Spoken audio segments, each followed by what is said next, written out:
And Bill, you know, that train's a bigger blowhard than you are.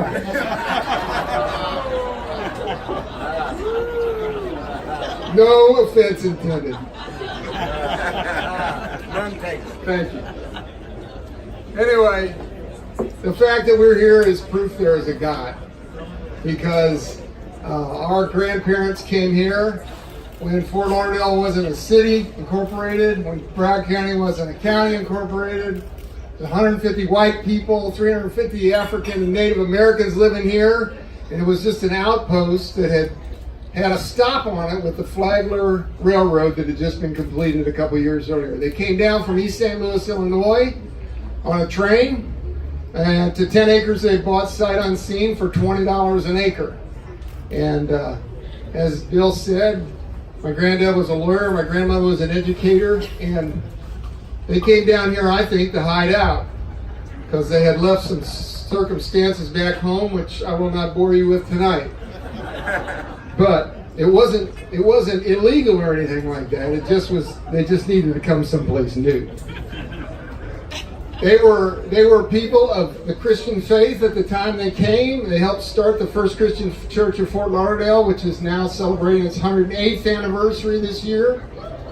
And they worked hard, and they believe in giving back. My granddad used to pay for athletic fields to be built at the new schools when they would build new schools.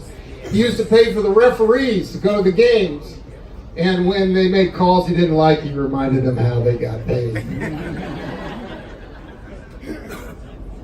And it's kept us in good stead because that's part of our legacy has been to give back. My brother has been incredibly active in serving so many organizations, Museum of Discovery and Science, the Riverwalk Committee, the Association of Retarded Citizens, and the list just goes on and on and on. And I'll just tell a little brief story on him. The Riverwalk was trying to get that crossing right there, and no one would give it to him because the railroad it's Ed Ball, and nobody messes with Ed Ball.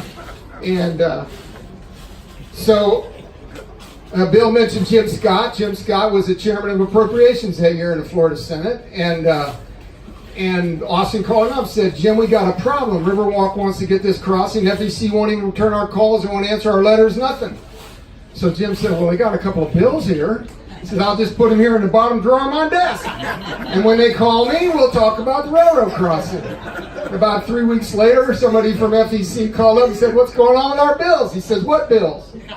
He says, "Well, the ones we filed." "Oh, yeah, they're in the bottom drawer of my desk."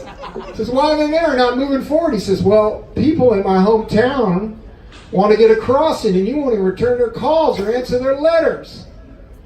I got a call the next day, and there's the fruit of the labor. Thank you, Austin, for that.